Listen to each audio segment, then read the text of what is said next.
UPSC mains polity PYQ analysis पिछले 20 साल के एनालिसिस तो मैंने बहुत किए हैं। एनालिसिस मैंने प्रीलिम्स के भी किए हैं, आपके लिए वीडियोस भी अपलोड किए हैं। आज मैं मेंस का एनालिसिस करने वाला हूं। मेंस के एनालिसिस में we are going to identify the topics. आपको पीवाईक्यूज की किताबें भी मिलती है ना मेंस की, उसमें आप कहां स्ट्रगल करते हो कि सर कहां से क्या क्वेश्चन पूछा जा रहा है ये तो पता नहीं लग रहा। हमें तो सिर्फ इतना पता है कि 20 क्वेश्चन पूछे जा रहे हैं, बस दैट्स इट। लेकिन ये क्वेश्चंस आ कहां से रहे हैं, कौन से टॉपिक से आ रहे हैं? हमने तो आज तक यही सुना है कि current affairs current affairs current affairs. तो जब हम करंट अफेयर्स की तरफ जाते हैं हमें कुछ ऑर्गेनाइज नहीं मिलता करंट अफेयर्स में से, एंड ऐसे में हम क्वेश्चंस को अटेम्प्ट कैसे करें? तो आज सारे डाउट्स क्लियर करूंगा मैं आपके और मेरे साथ अभिनव के साथ। You are going to make your polity journey very easy. Copy pen लेके बैठना मेरी इस क्लास में, so that you are writing this down. Also ये मैं टेलीग्राम पर आपको शेयर भी करवा दूंगा। टेलीग्राम के अगर मेंबर नहीं हो तो नीचे लिंक होगा, उस पर क्लिक कर देना, मेंबर बन जाओगे। वहां पर ऐसी इंपॉर्टेंट चीजें जो मेरे को लगती हैं आपके एग्जाम में आपको हेल्पफुल होंगी, एंड जो मेरी प्रेडिक्शन पिछले साल की थी 2023 की बात कर रहा हूं मैं, 2024 के पेपर्स में देखने को मिली थी, एंड इवन जो हमारे क्लास स्टूडेंट्स हैं उनको पता है इस बात का। ऑलराइट, तो हम क्या बात करने वाले हैं, मेंस के एनालिसिस करेंगे अब, ताकि प्रिपरेशन आसान हो। ऑफ कोर्स ये किसके लिए, ये 2025 में जिन्होंने मेंस देना उनके लिए भी है, एंड 2026 वालों के लिए तो ऑफ कोर्स है। प्रिपरेशन को इसी चीज के ऊपर लेकर चलना एंड मेक श्योर कोई चीज मिस ना करे। So what I have done, मैंने टॉपिक्स पहले डिफाइन कर दिए, जैसे कॉन्स्टिट्यूशनल फ्रेमवर्क में से क्या क्या क्वेश्चंस आए, then fundamental duties, fundamental rights, directive principle में से क्या है, देन पार्लियामेंट के रिगार्डिंग यूनिट में से क्या क्या क्वेश्चंस आए, कॉन्स्टिट्यूशनल बॉडीज में से क्या क्वेश्चंस आए, देन योर कमिटीज में से क्या क्या क्वेश्चन आए, सो दैट आपको पता हो। इतना ही नहीं, फ्यूचर ट्रेंड एनालिसिस भी कर दिया कि कौन से क्वेश्चन आप एक्सपेक्ट कर सकते हैं एग्जाम में इस बार। तो देखते जाइएगा। चलते हैं कॉन्स्टिट्यूशनल फ्रेमवर्क में से पहले बात कर लेते हैं। सो सी, कॉन्स्टिट्यूशनल फ्रेमवर्क एक ऐसा टॉपिक है, not constitutional framework, of course constitutional framework is important, मैं वो नहीं कह रहा, मैं ये कह रहा हूं इसके अंदर एक ऐसा टॉपिक है जिसमें से लगातार आपको क्वेश्चंस देखने को मिल रहे हैं। देखिए 2004 में भी, 2013 में भी, 2017 में भी, 2021 में भी, 2023 में भी, ये लगातार आपको क्वेश्चंस देखने को मिले। किसके ऊपर? बेसिक स्ट्रक्चर डॉक्ट्रिन के ऊपर। चाहे आप केशवानंदा भारती केस की बात कर लीजिए, चाहे Kesavananda Bharati to Minerva Mills case की बात कर लीजिए, चाहे आईआर कोलू केस की बात कर लीजिए, चाहे 9th शेड्यूल की बात कर लीजिए, ये सारा कुछ बेसिक स्ट्रक्चर से रिलेटेड तो है। अब बेसिक स्ट्रक्चर में हम क्या क्या पढ़ते हैं वो मैं यहां आपको डिटेल में नहीं बता सकता, बिकॉज वो तो फिर 4, 6, 8 घंटे की क्लासेस लगातार लगती हैं। बट क्लासेस में हमने देखा 9th शेड्यूल देखा है, हमने 31A देखा है, 31B देखा है, हमने 39B देखा है, 39C देखा है, हमने 9th शेड्यूल पढ़ा है, हमने फर्स्ट कॉन्स्टिट्यूशनल अमेंडमेंट के बारे में डिटेल में चर्चा की है, 24th constitutional amendment, 25th constitutional amendment, judicial review के बारे में भी बात की, 42nd अमेंडमेंट के बारे में भी बात की, isn't it? So Golaknath case हो, चंपाकम दोराई राजन केस हो, शंकरी प्रसाद केस हो, सज्जन सिंह केस हो, जितने भी केसेस हैं सब हमने डील किए हैं इन बेसिक स्ट्रक्चर डॉक्ट्रिन, और आपके लिए भी मैं यही रिकमेंड करूंगा कि इसको डिटेल में समझना, वेरी इंपॉर्टेंट। तो टॉपिक्स डिफाइन करो, किसके ऊपर जोर देना, जिसके ऊपर क्वेश्चन आते रहे। अब आप मुझे कह दो कि सर करंट अफेयर्स में से क्वेश्चन आ रहे हैं जी, तो भाई बेसिक स्ट्रक्चर तो बेसिक ही है, उसको करंट तो तब था जब आया था। आज इतने सालों बाद, after so many decades also basic structure is important. ये तो भाई स्टैटिक बन गया है, इससे रिलेटेड कोई करंट में डिबेट चल रही हो तो it becomes again important, cases becomes important, understand that. Then federalism versus unitary features, again class में मैं टॉपिक आपको डिटेल में करवाता हूं। फेडरल फीचर्स क्या होते हैं, इंडियन कॉन्स्टिट्यूशन के यूनिटरी फीचर्स क्या होते हैं, दोनों की डिबेट क्या है, कोऑपरेटिव फेडरलिज्म क्या है, कंपटीटिव फेडरलिज्म क्या है, बार्गेनिंग फेडरलिज्म क्या है, एसिमेट्रिकल फेडरलिज्म क्या है, सिमेट्रिकल फेडरलिज्म क्या है। तो इन टॉपिक्स का मतलब ये नहीं है कि यही वर्ड्स, इसकी फर्दर डिटेल। अब देखो क्वेश्चन कितनी बार आया, 2005, 2014, 2018, 2020, 2023 में भी आया भाई क्वेश्चन।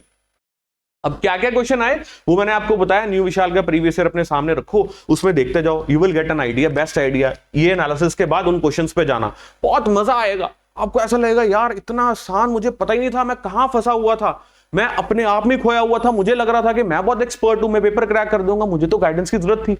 मैं हमेशा कहता हूं कोचिंग की कोई जरूरत नहीं है, don't come to us, not at all, but go to someone for guidance. Guidance is important. अगर ये गाइडेंस नहीं होगी तो फिर क्या फायदा। आज तो काम इतना आसान हो गया, मैं यहां बैठा, आप अपने घर बैठे सुन रहे हो, मुझे लाइव सुन रहे हो, स्ट्रीमिंग सुन रहे हो, ये टेक्नोलॉजी ने तो की है। तो मैं कहीं भी बैठ के एनालिसिस आपको दे रहा हूं and you doing it.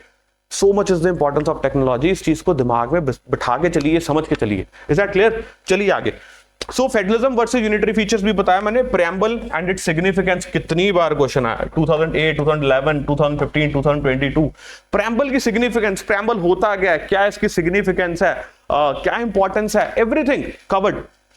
Separation of powers 2007, 2016, 2021, कौन से ऑर्गन्स में? लेजिस्लेटिव ऑर्गन में, एग्जीक्यूटिव ऑर्गन में, जुडिशियल ऑर्गन में, parliamentary form of government, presidential form of government. ये सारा कुछ यही कवर होगा ना, क्योंकि इंडिया क्या फॉलो कर रहा है?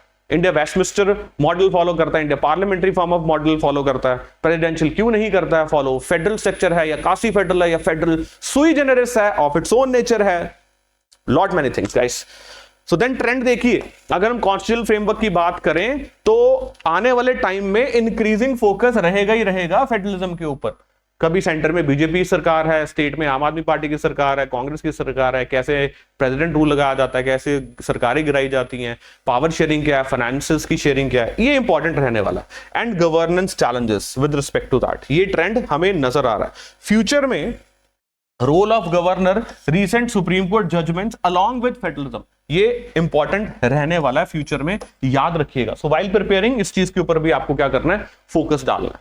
आगे देखिए, second topic is your fundamental rights and the duties. अब उसमें हम क्या देख रहे हैं, right to privacy. Right to privacy के ऊपर प्रीलिम्स में भी मेंस में भी लगातार क्वेश्चन देखने को मिले। सो 2004 में भी, 2017 में भी, 2018 में भी आपको लगातार क्वेश्चंस देखने को मिल रहे थे with respect to right to privacy. Is that clear all of you? Good. So right to privacy, Puttaswamy judgment, इसके ऊपर फोकस कीजिए। Right to privacy, Puttaswamy judgment very much important, बार बार क्वेश्चन आया। Article 21 very much important. Sedition law versus freedom of speech, बहुत बार। Shreya single case भी आया, चिलिंग इफेक्ट के ऊपर क्वेश्चन आया, बहुत बार क्वेश्चन पूछे गए हैं। Freedom of speech and expression 2007 में, 14 में, 19 में, 2022 में। एंड व्हेन यू नो इतनी बार इसके ऊपर क्वेश्चन आया है, how can you afford not to prepare this? आगे देखिए, right to equality and affirmative actions 2005, 11, 20। So positive discrimination की बात, रिजर्वेशन कैसे होनी चाहिए, हॉरिजॉन्टल, वर्टिकल, कौन सी रिजर्वेशन बेटर है, रिजर्वेशन के बेनिफिट्स जा रहे हैं। Affirmative action economically weaker class के लिए भी होना चाहिए, विमेन के लिए भी होना चाहिए, एसटी एंड एससी के लिए ऑलरेडी होना चाहिए, जनरल कैटेगरी का क्या स्टेक है। राइट टू इक्वालिटी, कैसी इक्वालिटी होनी चाहिए, सब्सटैंशियल इक्वालिटी मैटर करती है या नहीं मैटर करती है, प्रेम्बल क्या कहता है, इक्वालिटी शब्द कहां कहां यूज किया गया है, सो मच इंपॉर्टेंट। ये क्लास में हम पढ़ते हैं, आर्टिकल 14 की बात कर लीजिए, चाहे आप आर्टिकल 15 की बात कर लीजिए, इक्वालिटी अमंग्स इक्वल की बात कर लीजिए, इंटेलिजिबल डिफरेंशिया की बात कर लीजिए, देन रूल ऑफ लॉ की बात कर लीजिए, 16 की बात कर लीजिए, ये सारी चीजें, 19 की बात कर लीजिए, 21 की बात कर लीजिए, 22 की बात कर लीजिए, हम 25 भी हम रिलीजियस राइट्स के बारे में बात करते हैं, मोनालिटी राइट्स के भी बारे में बात करते हैं, सारी बात करते हैं including right to equality. So relevance of fundamental duties, fundamental duties के क्या रेलेवेंस है, कैसे आई, कौन लाया, कहां से, किसने रिकमेंड की, कौन कौन सी लीगल प्रोविजंस एग्जिस्ट करती हैं, फंडामेंटल ड्यूटीज होनी चाहिए या नहीं होनी चाहिए, अगर नॉन जस्टिसेबल है तो इसका फायदा क्या, कैसे हेल्प करती है फंडामेंटल राइट्स को, जुडिशरी को कैसे हेल्प करती हैं। सो फंडामेंटल ड्यूटीज ट्रेंड क्या है जी, फोकस किस पे किया जा रहा है, इंडिविजुअल राइट्स के ऊपर एंड स्टेट की पावर के ऊपर। मतलब जंग इंडिविजुअल राइट्स, एक इंसान का राइट, क्योंकि स्टेट क्यों आया था, इंसान के राइट्स को प्रोटेक्ट करने के लिए, एंड कंपैरिजन किसके साथ हो रहा है, state power, absolute state, democratic state, limited state, monarchial state, elitist state. So ये सारे ट्रेंड्स आपको नजर आ रहे हैं एंड फ्यूचर में आपको यूनिफॉर्म सिविल कोड के ऊपर, डिजिटल प्राइवेसी के ऊपर क्वेश्चन जरूर मिल सकता है। Okay, digital privacy is very much important AI के दौर में। सो प्राइवेसी के ऊपर क्वेश्चन आपको देखने को भी मिल रहे हैं यहां, तो यहां पर आपको you can get a question. Is that clear? I hope it is clear. Good. So आगे देखते हैं,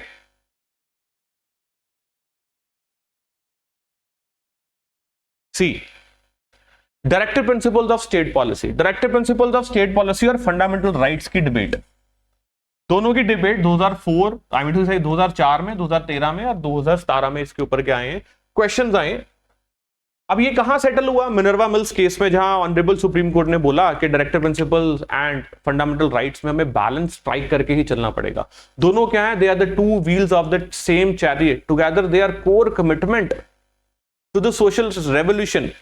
Giving supremacy to one over the other would harm the doctrine of harmonious construction. So what is harmonious construction? You should know. Are you getting me? So ये settle कैसे हुआ, कैसे cases हुए, ये सारा important. Social justice, directive principles of the state policy implementation 2011 में भी आया, 18 में भी आया और 2020 में भी इसके ऊपर क्वेश्चन आया. Again important. Is that clear? So we have seen this 2011, 2018 and then 2020 social justice. Particularly when we talk about the economic justice, so 39B becomes important, 39C becomes important, land reforms become important, right to property becomes important. इसके ऊपर बहुत focus है. So economic policies and the directive principles of the state policy 38, 43B, 243B, 2005, 15 and 22 important. Trend में practical implementation and economic impact हमें नजर आ रहा है. प्रैक्टिकल इंप्लीमेंटेशन इसकी एंड उसका इकोनॉमिक इंपैक्ट. फर्दर आप directive principles and sustainable development goals के ऊपर क्वेश्चन देख सकते हैं कि sustainable development goals, directive principles कैसे इनको अचीव करने में हेल्प कर रहा है. याद रखिएगा मेरी सारी बातों को, मैं फिर बोल रहा हूं आपको. Executive and legislature, we all know legislature क्या करता है, लॉ बनाता है. एग्जीक्यूटिव क्या करता है, लॉ को एग्जीक्यूट करता है. सो president versus prime minister parts, ये तो चलो एनीवे एग्जीक्यूटिव ही है. ओके 2004, 2013, 2019 में इसके ऊपर क्वेश्चन देखने को मिला. ऑर्डिनेंस मेकिंग पावर और उसका मिस यूज, ये लेटली हमें 2020 में भी देखने को मिला, 2016 में, 2006 में. Very much important.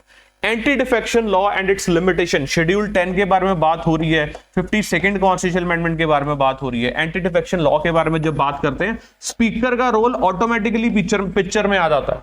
ओके और उसके लिमिटेशंस, आया राम गया राम, ये सारे phases we need to get this done. और मैंने वीडियोस भी बहुत की हैं, जरूर देखिएगा जाके यूट्यूब के ऊपर. सो 2007, 2014, 2022 ट्रेंड क्या है, more focus on executive accountability, future electoral bonds, parliamentary privileges. Okay then you have judiciary and judicial reforms. इसमें हम क्या देख रहे हैं, judicial activism versus judicial overreach. So 2005, 2011, 2017, 2021 judicial activism, judicial overreach. Judicial activism is good, judicial overreach is not good. जब judiciary parliament के sphere में जाके लॉ बनाना शुरू कर दे, तब हम क्या बोलते हैं, भाई जुडिशरी तेरा काम ये थोड़ी था, तेरा काम तो ये था ये देखना कि लॉ सही बन रहे हैं, एग्जीक्यूटिव एक्शन सही ले रहे हैं. तूने क्या किया, तू तो खुद लॉ बनाने के लिए चल पड़ी. लेकिन लोग बहुत पसंद करते हैं इस चीज को, जुडिशियल एडवेंचरिज्म को बहुत पसंद किया जाता है, जजेस एंजॉय करना शुरू कर देते हैं. बट क्या सेपरेशन ऑफ पावर के लिए ठीक है या नहीं ठीक है? और बहुत सारे हमने एग्जांपल्स भी देखे, जैसे विशाखा गाइडलाइंस आई थी, पुलिस रिफॉर्म्स आए थे, प्रकाश सिंह केस आया था. गेटिंग मी और नॉट? तो ये सारी चीजें इंपॉर्टेंट हैं एग्जाम के लिए और क्वेश्चंस आए हुए हैं इसके ऊपर. और इसके ऊपर तो बहुत बार आया 2005, 11, 17, 21. और स्टैटिक चीजें करंट में तो सिर्फ आपने इवेंट्स देखने जो आपको, या एग्जाम्पल्स देखने जो जुडिशियल ओवररीच के मिले या एडवेंचरिज्म के मिले या एक्टिविज्म के मिले. लेकिन है क्या कॉन्सेप्ट, ये तो स्टैटिक का ही पार्ट है. So it's a combination of both of them. Then collegium system and national judicial appointment commission की डिबेट 2014, 18, 22 कितनी बार क्वेश्चन आया. कलेजियम सिस्टम, सिर्फ एक टॉपिक प्रिपेयर करोगे तो 3 बार तो क्वेश्चन ही आ गया पिछले 20 सालों में. इंपॉर्टेंट है. Okay PILs, access to the justice, again ये जर्नलाइज टॉपिक्स हैं, तो इस पे भी आपको क्वेश्चन देखने को मिला. बेसिकली जुडिशरी के ऊपर भी काफी फोकस किया गया है. तो ऑल इन ऑल अगर हम देखें 2005, 11, 17, 14, 18, 22, 2006, अगेन 15, 2019 बार बार क्वेश्चन आ रहे हैं. तो ट्रेंड हम क्या देख रहे हैं, जुडिशियल अकाउंटेबिलिटी एंड ट्रांसपेरेंसी. इस बार क्वेश्चन आएगा आपको, पक्का आएगा, लिख लो.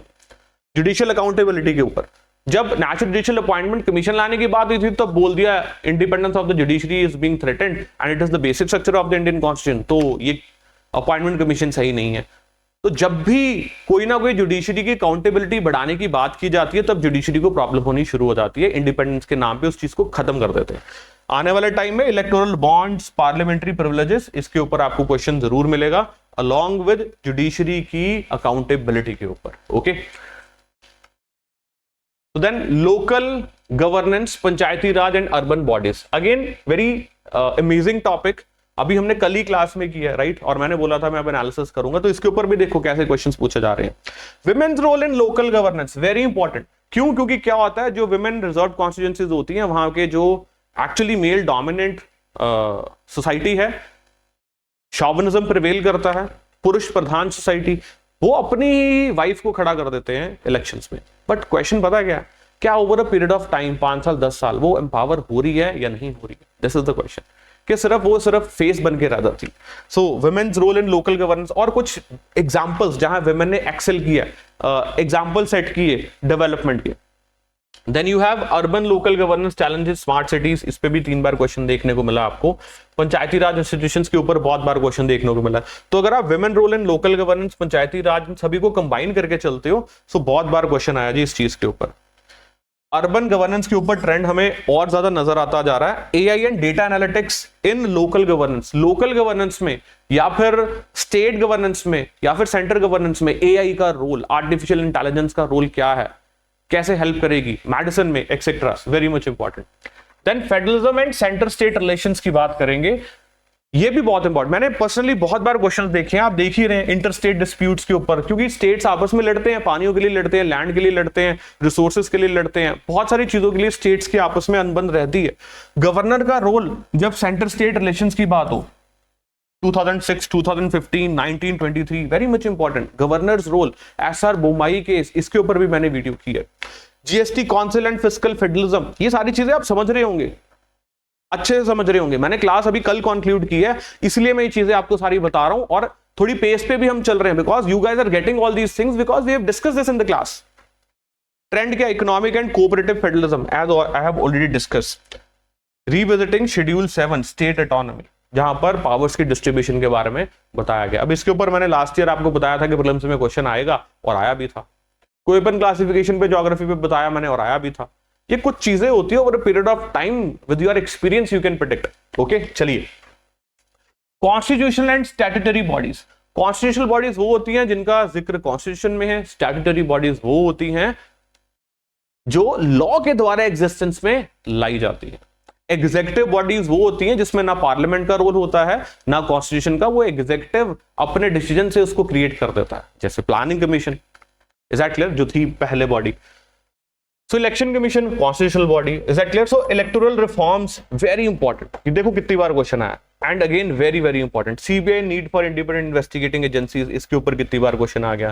ह्यूमन राइट्स कमीशन, तो ये सारे करके जाइएगा, इनकी अकाउंटेबिलिटी को फोकस कीजिएगा, इलेक्टोरल रिफॉर्म्स के ऊपर फोकस कीजिएगा, ई वोटिंग के ऊपर फोकस कीजिएगा। इससे रिलेटेड स्टैट्यूटरी बॉडीज या कॉन्स्टिट्यूशनल बॉडीज, कुछ भी न्यूज में चल रहा हो, करंट में हो, very important. Then next you have parliamentary committees, very very important, particularly financial accountability के लिए फाइनेंशियल कमिटीज, जिसमें public accounts committee very much important. 2013 में भी क्वेश्चन आया, 2017 में भी आया, 2022 में भी इसके ऊपर क्वेश्चन आया। रोल इन लेजिस्लेटिव ओवरसाइट के, भाई फर्दर एग्जीक्यूटिव के ऊपर कंट्रोल करने के लिए we have parliamentary committees. Parliamentary committees में कौन सी कमेटी का क्या रोल है इंपॉर्टेंट, पर्टिकुलरली स्टैंडिंग कमेटीज की बात करें, परमानेंट कमेटीज की बात करें, उसमें भी फाइनेंशियल अकाउंटेबिलिटी मेंटेन करने के लिए 3 committees, standing committee, estimates committee, committee on public undertaking and public accounts committee, ये तीनों committee very much important, very very much important. Trend देखिए, लेजिस्लेटिव स्क्रूटनी एंड अकाउंटेबिलिटी, जो मैंने अभी आपके साथ फोकस किया, and then expanding role of the parliamentary committee. Delegated legislation, very much important, very important, delegated legislation and how is parliament controlling the executive and increasing the accountability, important parliamentary committees. So this was the analysis of the mains for you. I hope you have got this well. इसको अपने दिमाग में बिठा लिए, preparation करते हुए सामने रखना, काम आसान हो जाता है। जीपीएस लगाते हो ना, क्यों लगाते हो, ताकि इधर उधर डायरेक्शन में ना चला जाओ। तो ये भी वही चीजें, एनालिसिस, पीवाईक्यूज के एक डायरेक्शन में चलते जाइए, सही तरह तैयारी करते हुए। Guidance is important. What not to do is more important than what to do, and then from where to do, and then how to do. यही तो चीजें स्ट्रैटेजी में काम आती है। मैं फिर बोलता हूं, डोंट कम टू अस, इन नंबर्स पे कॉल करने की भी जरूरत नहीं है, कुछ ना करो। अगर आपके पास गाइड है, मेंटोर है, और अगर नहीं है, then come to us, we are ready to help you. Thank you very much.